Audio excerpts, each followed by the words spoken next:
Good morning friends, कैसे हैं आप लोग। आशा करता हूं कि आप लोग बहुत अच्छे होंगे। मेरे प्रिय छात्रों, जैसा कि आप लोगों को पता है कि हम लोग क्लास 12 मैथमेटिक्स का वेक्टर पढ़ रहे हैं, जिसमें आपको वेक्टर के सभी चैप्टर के प्रश्नों का सॉल्यूशन बता चुका हूं। और आपको पता होगा कि केसी सिन्हा मैथमेटिक्स में वेक्टर एक्सरसाइज 25.1 से लेकर के 27.2 में दिया गया है, और मैं सारे चैप्टर के प्रश्नों का सॉल्यूशन बता चुका हूं। आज हम लोग शुरू करेंगे 3D त्रिविमीय ज्यामिति।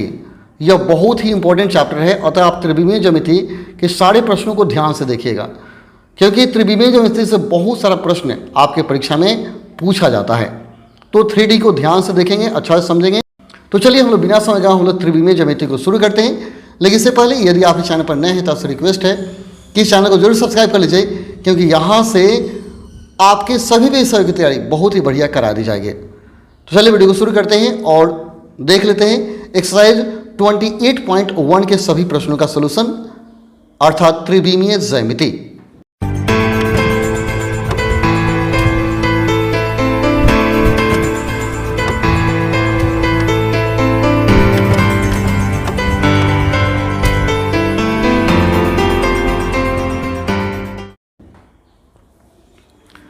दोस्तों, त्रिविमीय ज्यामिति में सबसे पहला चैप्टर जो दिया गया है वह है 28.1। तो 28.1 चालू करने से पहले इस चैप्टर से संबंधित जो भी मुख्य फॉर्मूला है उसे मैं बताना चाहूँगा, उसे आप पहले देख लेंगे, फिर चैप्टर आप शुरू करेंगे। आप देख सकते हैं यह 28.1 है। तो इस चैप्टर को शुरू करने से पहले कुछ इससे रिलेटेड फार्मूला है, उसको हम लोग देख लेते हैं। इसके बाद हम लोग चैप्टर को शुरू करेंगे। चलिए मैं इसके से जो आवश्यक फार्मूला है उसे मैं आपको बता देता हूँ, और आप विशेष रूप से इनके फार्मूला पर ध्यान देंगे, क्योंकि त्रिविमीय ज्यामिति अगर बढ़िया से पढ़ना चाहते हैं तो फार्मूला ही बेस है, क्योंकि फार्मूला बेस पर ही आधारित इसमें क्वेश्चन दिए गए हैं। सारे क्वेश्चन फार्मूला बेस पर आधारित हैं, ठीक है। देखिए, सबसे पहला सूत्र इसमें दिया गया है, यदि कोई रेखा ए बी एक्स अक्ष वाई अक्ष जेड अक्षों की धनात्मक दिशा में अल्फा बीटा गामा कोण बनाए तो cos alpha cos beta cos gamma रेखा ए बी का दिक्कोज्या कहलाता है। इसे रट जाना होगा तथा इसे ए एल एन से सूचित कर, दिक्कोज्या को हम लोग ए एल एम एन से सूचित करते हैं। इसको -l -m और -n भी कह सकते हैं, ठीक है। ए बी का DCS में डायरेक्शन को साइन दिक्कोज्या हो गया। कहते यदि सदिश OP एक्स अक्ष वाई अक्ष जेड अक्ष के धनात्मक दिशा में अल्फा बीटा गामा कोण बनाए तो cos alpha cos beta cos gamma को OP का दिक्कोज्या कहा जाएगा। सेम वही फॉर्मूला है। तीसरा कहता है एक्स अक्ष की दिक्कोज्या अगर पूछता है तो क्या कहेंगे, इसमें त्रिविमीय में 3 अक्ष होगा, एक्स वाई और जेड। तो एक एक्स अक्ष का दिक्कोज्या 1 0 0, वाई अक्ष का दिक्कोज्या 0 1 0 और जेड अक्ष का 0 0 1 होगा। इसको याद कर लेना है। छठा, यदि किसी रेखा के दिक्कोज्याएं एल एम एन हो तो उसके अनुदिश इकाई सदिश L I vector M J vector और एन के वेक्टर होगा, ठीक है। यहाँ एल एम एन क्या है, दिक्कोज्या याद रहे। यदि किसी रेखा के दिक् संख्याएं या दिक् अनुपात 3 संख्या ए बी सी किसी रेखा के दिक् अनुपात कहलाते हैं यदि एल बटा ए एम बटा बी एन बटा सी, जहाँ एल एम एन क्या है, दिक्कोज्या है, ए बी सी दिक् अनुपात है। दूसरा कहता है यदि एल एम एन किसी रेखा के दिक्कोज्या हो तो L square plus M square plus N square बराबर 1, ठीक है। इसको याद कर लेना है, अर्थात cos alpha plus cos beta plus cos gamma equal to 1 होता है, ठीक है। अगला, यदि ए बी सी किसी रेखा के दिक् अनुपात हो तो इसके डायरेक्शन को साइन, मानी इसका दिक्कोज्या होगा ए बटा रूट ओवर ए स्क्वायर बी स्क्वायर सी स्क्वायर, बी बटा रूट ओवर ए स्क्वायर बी स्क्वायर सी स्क्वायर और सी बटा इतना हो जाएगा। इसको माइनस में भी कहा जा सकता है। देखिए, माइनस में भी इसको लिखा है, ये प्लस में है, माइनस में हम लिख सकते हैं, कोई दिक्कत नहीं है। चौथा, ए x1 y1 z1 B x2 y2 z2 को मिलाने वाली रेखा के दिक् अनुपात निकालना हो तो प्रथम में से x को x में से घटाएंगे, y को y में से और z को z में से। x1 minus x2 y1 minus y2 और z1 माइनस z2 क्या हो जाएगा, दिक् अनुपात। या आप कह सकते हैं x2 माइनस x1, देखिए यहाँ x2 माइनस x1 दिया गया है, y2 माइनस y1 और z2 माइनस z2 हम लिख सकते हैं। ये सब दिक् अनुपात कहलाते हैं। अगर a पॉइंट दिया गया है, b पॉइंट दिया गया है, मिलान रेखा का दिक्कोज्या अगर हमें निकालना हो तो x1 माइनस x2 बटा A B, y1 minus y2 बटा ए बी और z1 माइनस z2 बटा क्या होगा, ए बी होगा। इसको आपको याद रखना है, ठीक है। या आपका सब में माइनस भी लगा सकते हैं, सब में आप माइनस लगा सकते हैं, ठीक है। तो इस फॉर्मूला को आपको ध्यान से देखना है। इसके बाद कुछ और इसमें फॉर्मूला दिए गए हैं, वो भी आप देख लेंगे, यहाँ देखेंगे। किताब आपके पास होगा तो आप थोड़ा सा देख लेंगे, ये सारे फार्मूला दिए गए हैं, आप देख सकते हैं यहाँ। तो इन सारे फार्मूला को आपको ध्यान में रखना है, तब तो जाके आप क्वेश्चन बनाएंगे तो ज़्यादा समझ में आएगा। देखिए वेक्टर का से रिलेटेड फार्मूला दिया है, दो सदिश ए वेक्टर तथा बी वेक्टर के बीच का कोण थीटा हो तो cos theta A dot B बटा mod A mod B sine theta A cross B बटा A vector mod B vector. दूसरा है दो सदिश लंब होंगे यदि ए डॉट बी बराबर 0 और दो सदिश समानांतर होंगे यदि ए क्रॉस बी बराबर 0। इसको देख लेना है। दो का एक है, यदि दो रेखाओं के दिक् को जाएँ L1 M1 N1 L2 M2 N2 हो तथा उनके बीच का कोण थीटा हो तो कॉस थीटा बराबर होगा L1 L2 M1 M2 जो N1 N2 इतना होगा। फिर कॉस थीटा मोड में भी आ जाएगा प्लस करने के लिए, या साइन थीटा का फॉर्मूला ये हो जाएगा, ठीक है, इसको देख लेना है। और कॉस थीटा ये भी होता है यदि दिक् अनुपात हो तो दिक् अनुपात दिया गया हो, यदि दिक्कोज्या हो तो कॉस थीटा का फॉर्मूला, दिक् अनुपात दिया गया हो तो यह फॉर्मूला आप लागू करेंगे। इसके बाद यदि L1 M1 N1 L2 M2 N2 दिक्कोज्याएं वाली रेखा दी गई हो तो लंब होंगे यदि L1 L2 M1 N2 N1 N2 बराबर 0 और समानांतर होंगे यदि L1 बटा L2 M1 बटा N2 N1 बटा N2 इक्वल टू 0। और वही क्वेश्चन फॉर्मूला पहले वाला इसमें दिया गया है, तो इसको आप ध्यान में रखेंगे, बढ़िया से याद कर लेंगे तो अब चैप्टर शुरू करेंगे। चलिए मैं चैप्टर बताता हूँ, आप देखेंगे घर पे बनाएंगे, जहाँ दिक्कत होगा आप कमेंट करेंगे कि सर यहाँ दिक्कत हो रहा है, मैं उसको पुनः हल करके आपको बढ़िया से बता देंगे, ठीक है। पहला क्वेश्चन देखिए, एक का एक कहता है यदि एक रेखा XYZ अक्षों की धनात्मक दिशा के साथ 90 60 30 का कोण बनाती है तो इसकी दिक् कोसाइन माने दिक्कोज्या क्या होगा। तो ये अल्फा बीटा गामा का मान है, तो दिक्कोज्या क्या होता है cos alpha cos beta cos gamma. चलिए एक का एक नंबर देखते हैं। एक नंबर दिया गया है, लिखिएगा,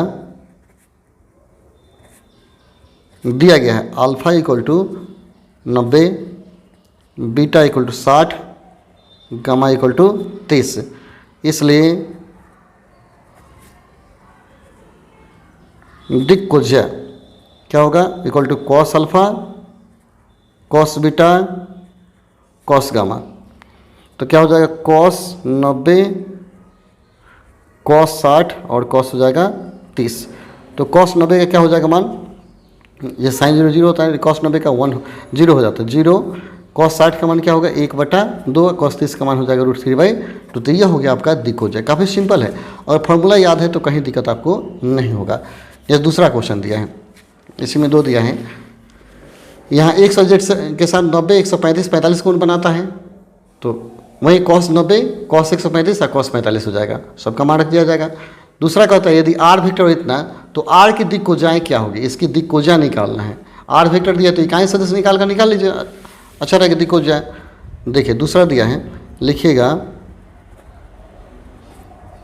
दिया गया है R वेक्टर बराबर 2i - 3j - 2k। इसलिए हम क्या करेंगे मोड ऑफ R निकालेंगे, 2i - 3j - 2k।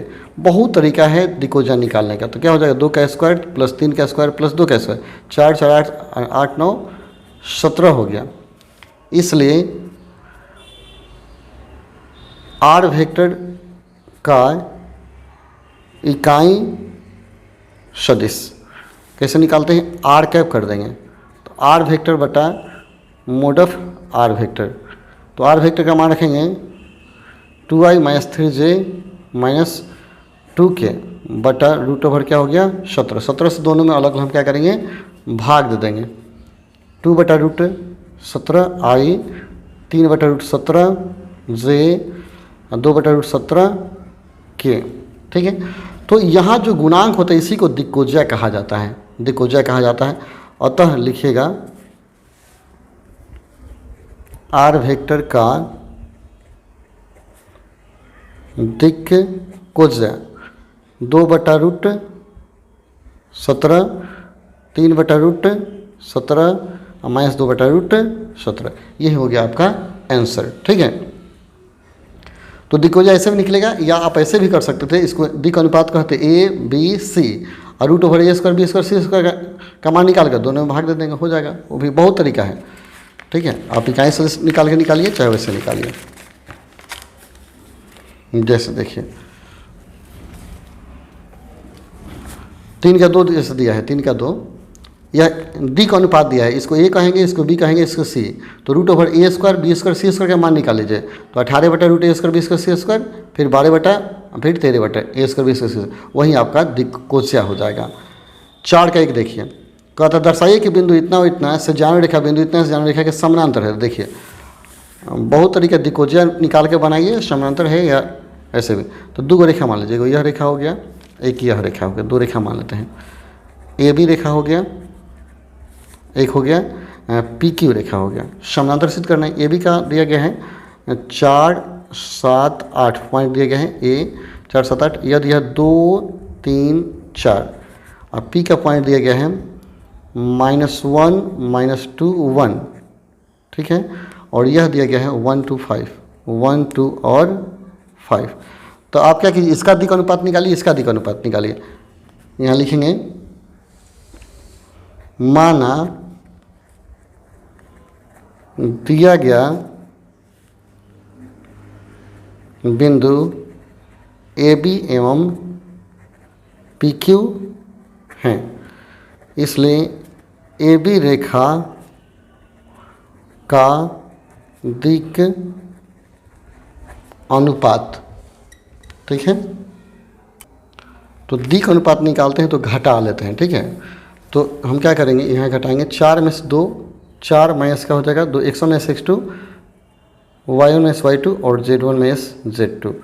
तो हो जाएगा 2 4 और 4 हो जाएगा, दिक् अनुपात हो गया। फिर निकाल लीजिए पी क्यू रेखा का, पी क्यू रेखा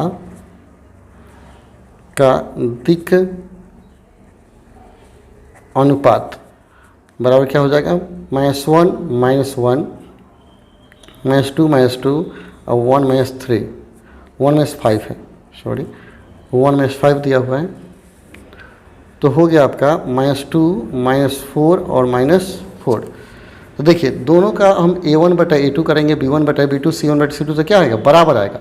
जब बराबर आता है तो कहते हैं समानांतर है। तो यहाँ इसको हम करेंगे, इसको कहा जाता है a1 b1 और c1, ठीक है। इसको कहा जाएगा a2 b2 और c2। तो अब लिखेंगे यहाँ a1 बटा a2 बराबर निकालेंगे तो क्या होगा, 2 बटा -2 मतलब क्या आएगा, -1, ठीक है। फिर निकाल लीजिए b1 बटा b2 कीजिए, b1 बटा b2 तो कितना आएगा, 4 बटा -4 इक्वल टू क्या आएगा, -1। और c1 बटा c2 करेंगे तो ये भी 4 बटा -4 कितना आएगा, -1। तो लिखेगा यहाँ a1 बटा a2 बराबर b1 बटा b2 बराबर c1 बटा c2। अतः ए बी और पी क्यू समानांतर है, अतः A B parallel to P Q. Prove हो गया। यही आपको सिद्ध करना था, ठीक है, सिद्ध करना। अगर सिद्ध करना होता लंब है तो हम क्या करते, a1 गुना a2 प्लस b1 गुना b2 प्लस c1 गुना c2 निकालेंगे। अगर 0 आएगा तो कहेंगे लंब है। देखिए अगर लंब सिद्ध करना होगा तो सब कुछ यही मंगाना होगा। और यहाँ एक हिंट्स मैं दे दूँ, लंब के लिए क्या करना होता है, a1 गुना a2 प्लस b1 गुना b2 और प्लस c1 गुना c2 का मान निकालते हैं। इसका मान 0 आता तो कहते हैं ये लंब है, और बटा में बराबर है तो कहेंगे समानांतर है, ठीक है। तो ये सब बन जाएगा। आप लंब भी निकाल सकते हैं, समानांतर भी निकाल सकते हैं। जैसे 4 का 2 देखिए, कहा दर्शाइए कि बिंदु इतना और इतना से जानवर रेखा बिंदु इतना से जानवर रेखा पर लंब है, मतलब वही a1 गुना a2 प्लस b1 गुना b2 c1 गुना c2 बराबर 0 आएगा तो कहेंगे लंब है, आएगा ही आएगा, ठीक है। तो इसको आप बना लीजिए। जैसे क्वेश्चन 5 देखिए, 5 कहता है दिखाएं कि निम्नलिखित बिंदु संरेख है। संरेख का मतलब क्या है, इसको ए बी सी मान लेंगे। संरेख होने का मतलब है ए बी का ढाल यानी ए बी का दिक् कोजा निकालेंगे, दिक् अनुपात, और फिर बी सी का निकालेंगे। और दिक् अनुपात बराबर है यानी ए बी और बी सी समानांतर है तो कहेंगे ए बी सी संरेख है। जैसे हमने बनाया था अभी वैसे ही बनाएंगे। चलिए देखिए बनाते हैं।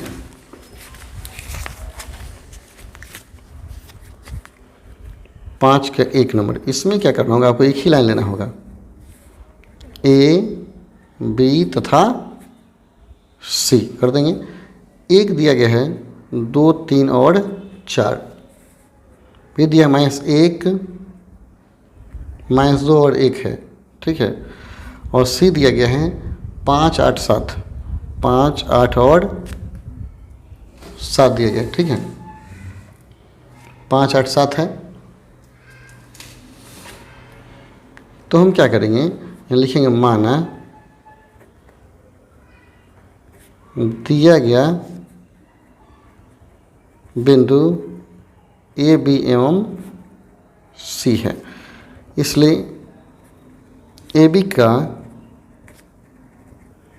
दिक अनुपात माने घटा लेंगे, 2 में से 1 घटाएंगे तो 2 माइनस 1 तो माइनस प्लस हो जाएगा, 2 माइनस 1 फिर 3 प्लस 2 हो जाएगा और 4 माइनस 1 होगा तो 3 5 और 3 हो जाएगा। फिर बी सी का दिक अनुपात minus 1 minus 5 minus 2 minus 8 1 minus 7 तो माइनस 6 माइनस 10 माइनस 6 कितना है। अब यहाँ इसको हम A1 B1 C1 है, A2 B2 C2 कहते हैं। यहाँ लिख सकते थे A1 B1 और C1, ये किसका मान है A2 B2 और C2 का। तो यहाँ लिखेंगे यहाँ A1 बट्टा A2 कीजिए तो यहाँ 3 बट्टा 6, 3 में 6 5 में 10, 3 में 6 बराबर आएगा, ठीक है। A1 बट्टा A2 बराबर B1 बट्टा B2 बराबर C1 बट्टा C2 कितना आएगा 1 बट्टा 2 आएगा, बराबर है। अतः AB क्या है BC के समानांतर है। जब AB BC समानांतर है अतः बिंदु A B एवं C संरेख है। सिंपल है, जब समानांतर है तो ABC संरेख है। ऐसे आपको सिद्ध करना है। ऐसे ही आपको क्या करना है 5 का जो 2 है, आप देख सकते हैं 2 यहाँ क्वेश्चन है, 2 भी ऐसे ही सिद्ध करना है, संरेख है, बन जाएगा। 6 का तो उस त्रिभुज की भुजाओं की दिक्कोज्या ज्ञात करें जिसके, तो सिर्फ ए बी सी मान लीजिएगा, ए बी का दिक्कोज्या निकालिए, दिक् अनुपात निकाल कर दिक्कोज्या निकाल लेंगे, फिर बी सी का, फिर ए सी का। मैं त्रिभुज में 3 गो भुजा होगा ए बी बी सी ए सी, तो पहले ए बी का दिक् अनुपात निकालेंगे, घटा लेंगे, और दिक् अनुपात जब निकल जाएगा दिक्कोज्या कैसे निकालेंगे, यानी ए बी सी मान लेंगे तो ए बटा रूट ओवर ए स्क्वायर बी स्क्वायर सी स्क्वायर, बी बटा ए स्क्वायर बी स्क्वायर और सी बटा हो जाएगा, बन जाएगा से। 7 कहते हैं के का मान ज्ञात करें यदि इतना को मिलाने वाली रेखा इतना को मिलाने रेखा पर लंब है, माने दोनों रेखाएं क्या है लंब है, तो मतलब दिक् अनुपात निकाल लेंगे तो A1 गुना A2 प्लस B1 गुना B2 प्लस C1 गुना C2 बराबर 0, तो आपको मान निकल जाएगा। चलिए 7 बनाते हैं। 7 देखिए लंब रेखा है तो हम लंब रेखा बना ही देते हैं। एगो AB हो गया, एगो CD हो गया। ए का नियामक दिया गया है K1 - 1, K1 - 1, अब B का दिया गया है 2 0 2K, 2 0 2K, और C का नियामक दिया गया है 4 2K 1, ये 2 3 और 2 लिखे गए। माना दिया गया बिंदु AB एवं CD रेखा के नियामक हैं, ठीक है। इसलिए निकालेंगे AB का दिक् अनुपात, ठीक है। तो किस तरह घटा देंगे तो K - 2 हो जाएगा, 1 - 2 हो जाएगा, 1 में 0 जैसे 0 दिया है, और -1 - 2K, इसलिए आपका मान आ गया A1, B1, C1, K - 2 1 और -1 - 2K आ गया। पुनः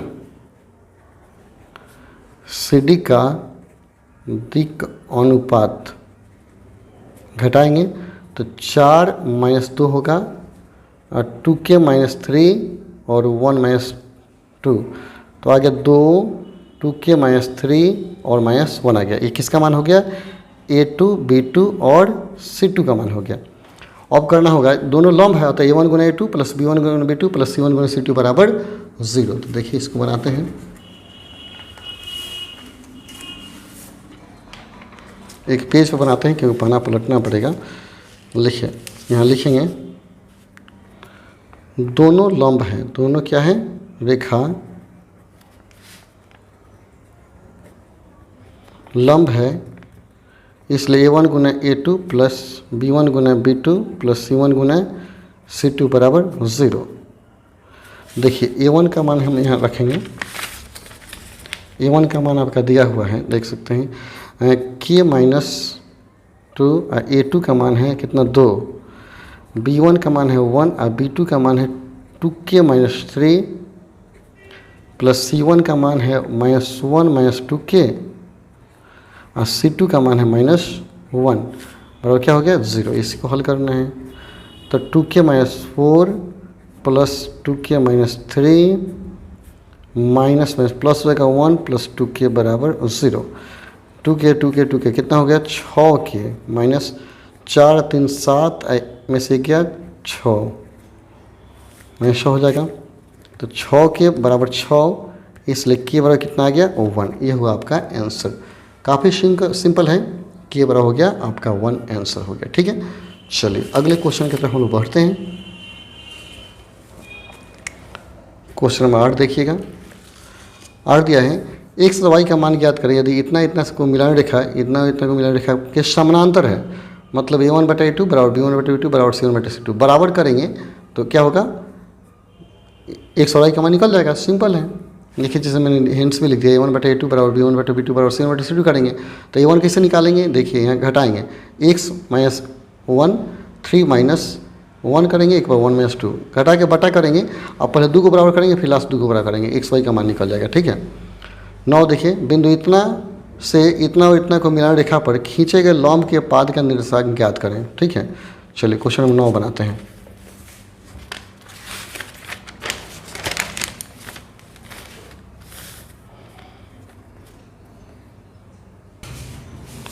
एक फिगर ड्रॉ करना होगा, एक मान लीजिए ए, एक मान लेते हैं बी। ठीक है, इस पर क्या करना है, पी से हम एक लंब डालते हैं तो यहाँ लंब डालेगा तो इसी का नियामक पूछता है, क्यू का नियामक क्या होगा यही बताइए। ए का नियामक दिया हुआ है, ए का नियामक दिया 1 2 4 दिया है, 1 2 4 1 2 4। अब बी का दिया हुआ है 3 4 5 3 4 5। अब पी का दिया है 2 1 3। तो क्यू का पूछ रहा है, तो मानते हैं कि ए बी रेखा को जो क्यू है क्यू अनुपात तो 1 के अनुपात में बांटता है, तो हम क्या करेंगे इसका नियामक निकाल लेंगे अंतर्विधान सूत्र से, और इसका ढाल इसका और इसका क्या कीजिए दिक् अनुपात, इसका दिक् अनुपात निकालिए a1 और गुना करके 0 के बराबर करेंगे। यहाँ लिखेंगे माना ए बी पर बिंदु P से PQ लंब डाला गया है और AB को बिंदु Q अनुपात तो 1 के अनुपात में बांटता है। ठीक है, इसलिए Q का हम नियामक निकालेंगे।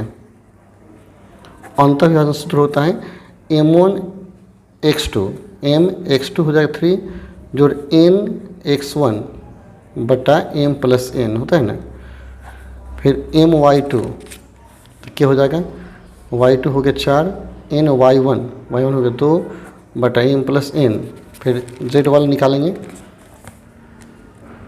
m z2 जोड़ n z1 4 है बटा m plus n k plus 1 हो गया।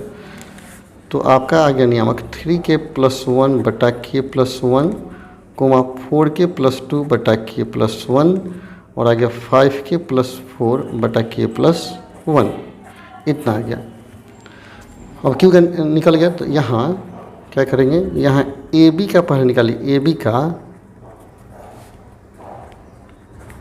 दिक् अनुपात, तो ए बी का दिक् अनुपात घटा लेंगे तो क्या होगा 3 माइनस 1 4 माइनस 2 और 5 माइनस 4, तो कितना आ गया 2 2 और 1 आ गया।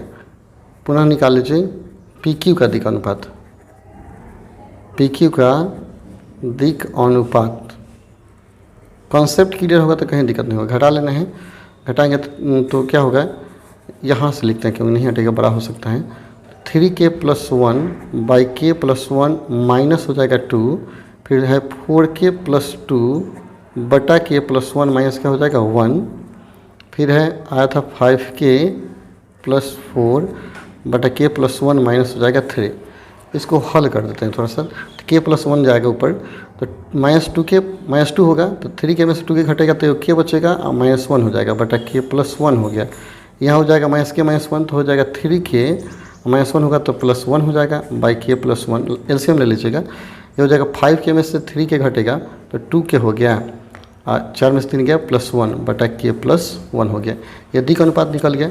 यहाँ देखिए, यहाँ ए बी पर क्या है, पी क्यू लंब है, इसलिए दोनों के दिक अनुपात का गुणनफल, यहाँ जो ए बी का दिक अनुपात आया था क्या था, A1 B1 और C1 का मान आया था। ठीक है, A1 B1 C1 का मान आया था। यहाँ जो मान आया था किसका आया था, A2 B2 और C2 का मान आया था। लंब है इसलिए क्या होगा, A1 गुना A2 प्लस B1 गुना B2 प्लस C1 गुना C2 पर क्या होगा 0। इसी को आपको हल करना है।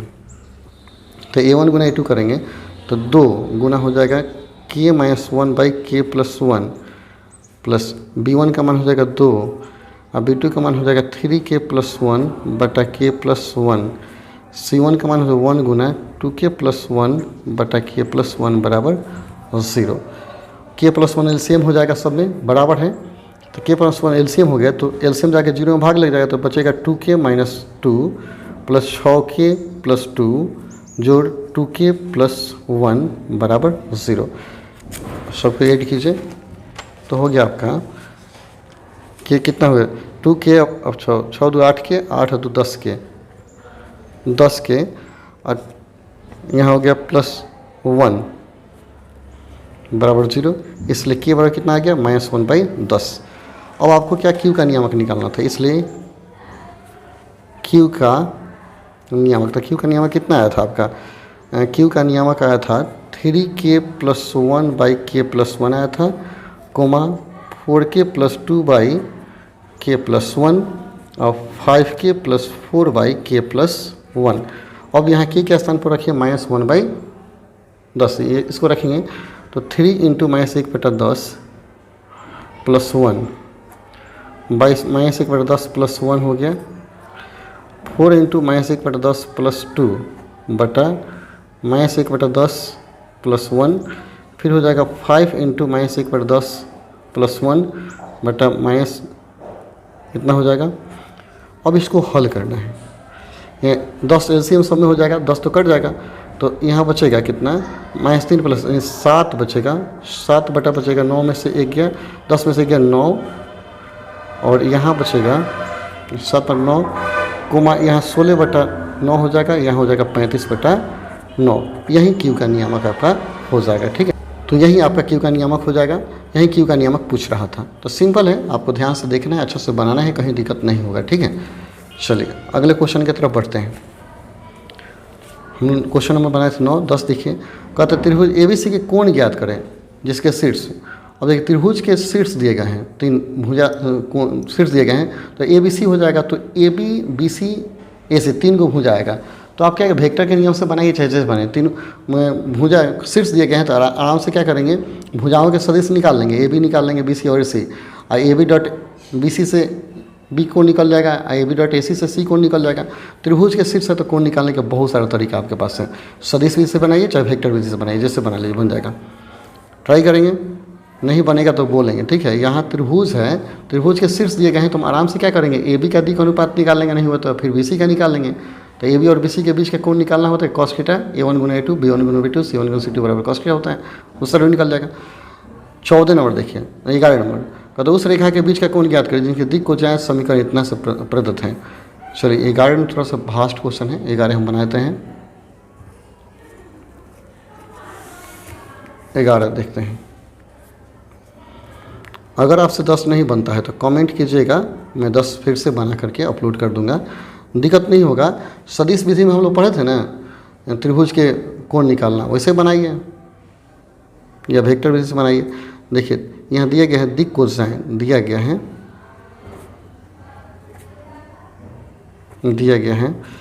L plus 2m plus 3n बराबर 0, समीकरण 1 है।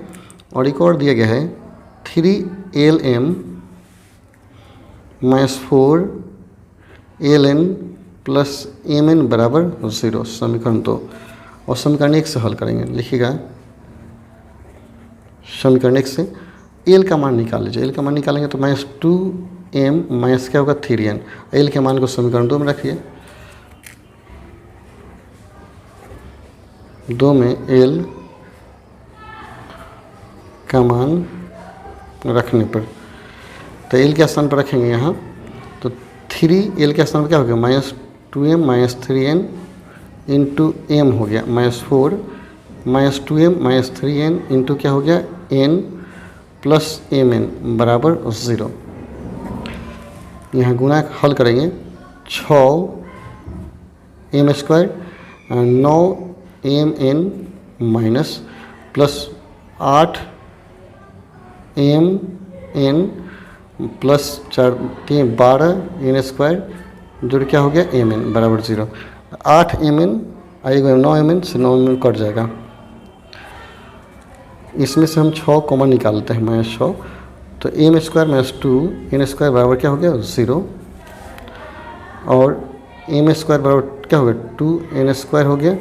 m उधर जाएगा तो m बराबर क्या हो गया प्लस माइनस √2n हो जाएगा। m निकल गया, इसलिए l निकाल लीजिए। l दिया गया है, l बराबर क्या है -2m माइनस 3n है। यहाँ m का मान रखिएगा तो ये प्लस माइनस दोनों हो जाएगा, तो यहाँ प्लस माइनस एम का मान रखेंगे तो एल बराबर हो जाएगा माइनस प्लस हो जाएगा 2√2n माइनस 3n हो जाएगा। तो दो एगो यानी प्लस है तो माइनस हो जाएगा, माइनस है तो क्या हो गया प्लस हो गया। यहाँ माइनस प्लस है तो यहाँ प्लस माइनस हो जाएगा। ठीक है, मान को रखेंगे, जैसे प्लस माइनस यहाँ रखिएगा तो माइनस चिन्ह बदल जाएगा ना, तो 2 पहले आ गया, यहाँ मान आएगा तो क्या हो गया माइनस प्लस 2√2n हो गया। तो दो गो मान, m का भी दो गो मान, l का भी दो गो मान आया। ठीक है, तो यहाँ देखिए मान आ गया 2, इसका मतलब है 2 को मान आने का मतलब है 2 रेखाएं हैं। अतः L1 L का मान निकालते हैं प्रथम रेखा के लिए। अगर हम क्या करते हैं इसको माइनस में रखते हैं, यहाँ L का मान देखिए, इसमें से कौन यहाँ या तो प्लस में रखिए या माइनस में रखिए कौन, तो यह प्लस में रखेंगे तो यह तो माइनस में रहेगा 2√2n। L1 है 2 माइनस में लिखा गया 2√2n माइनस क्या हो गया 3n। L1 ये हो गया, तो L1 m1 का मान कितना रखे होंगे प्लस में रखा गया होगा, प्लस में, तो 2√2m हो जाएगा, या m के रूप में है, n के रूप में, सॉरी n के रूप में है, n ही रखा हुआ है, n है यहाँ पे। चलिए फिर से मैं लिख देता हूँ। L का मान इसको ध्यान से देखना है। ठीक है, जैसे L का मान मेरा आया था minus plus 2√2n minus 3n आया हुआ है, तो हम इसमें से कौन है प्लस या माइनस कौन लिखे, अगर माइनस वाला लिखे 2√2n माइनस 3n रखे तो m1 का मान, m का मान इसमें रखे थे तो कितना था √2n, इतना √2n हो गया, √2n था, ये प्लस में रहेगा, यह माइनस में तो ये प्लस में उल्टा है, और n1 का मान तो n ही रहेगा क्योंकि सब n के मान है। अतः इतना लिखेगा, पुनः दो है, पुनः L2 लिखेगा, ये माइनस प्लस में रखिए 2√2n माइनस 3n हो गया, और m2 जो होगा यहाँ प्लस में तो यहाँ क्या होगा माइनस में, उल्टा √2n हो गया, और n2 का मान क्या होगा n ही होगा। तो यहाँ देखिएगा, यहाँ L1 गुना L2, m1 गुना m2 आप प्लस n1 गुना n2 करेंगे तो गुना करके इसको हटाइए, L1 गुना L2, L1 का मान है कितना माइनस 2√2n माइनस 3n गुना 2√2n minus 3n plus m1 का मान है √2n गुना माइनस √2n, n गुना n हो जाएगा, तो क्या हो जाएगा minus 8n² plus 9n², a plus B minus B के रूप में गुना हो गया।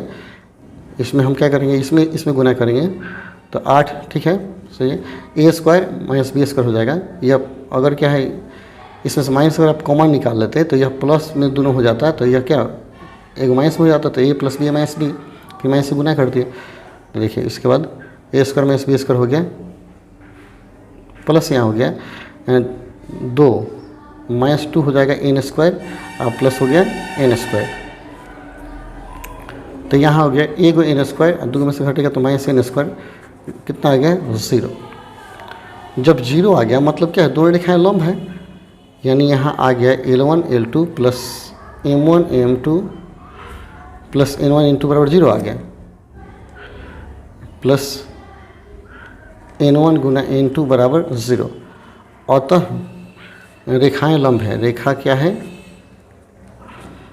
लंब है, इसलिए थीटा का मान क्या हो गया 90 डिग्री, यही हो गया आंसर। 90 डिग्री π/2 हो जाएगा आपका आंसर। यही आपको समझना है किसका मान कितना आया, ठीक है। चलिए क्वेश्चन नंबर 12 देखिए। 12 दिया है, बिंदु इतना इतना को मिलाने रेखाखंड का उस रेखा पर प्रक्षेप ज्ञात करें जो निर्देशांक अक्षों पर बराबर कोण बनाती है। बराबर कोण माने अल्फा और बीटा बराबर गामा क्या होगा 45 बनाएंगे। यहाँ अल्फा बराबर बीटा बराबर गामा बराबर 45 बराबर चुकी है, ठीक है। तो हमें क्या करना होगा, एल एम एन का मान निकालना, इसलिए एल बराबर क्या होगा कॉस अल्फा होता है ना, यानी कॉस 45 हो जाएगा इक्वल टू 1/√2। एम बराबर कॉस क्या होगा बीटा 1/√2 और एन बराबर कॉस गामा, इन कॉस 45 इक्वल टू क्या होगा 1/√2।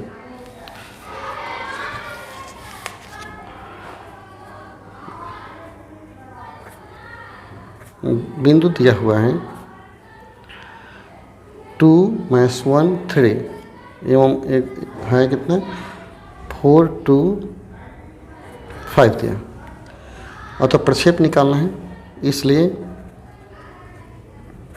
प्रक्षेप बराबर होता है एल, याद कर जाएंगे x2 - x1 जोड़ m y2 - y1 जोड़ n z2 - z1 को मोड में करेंगे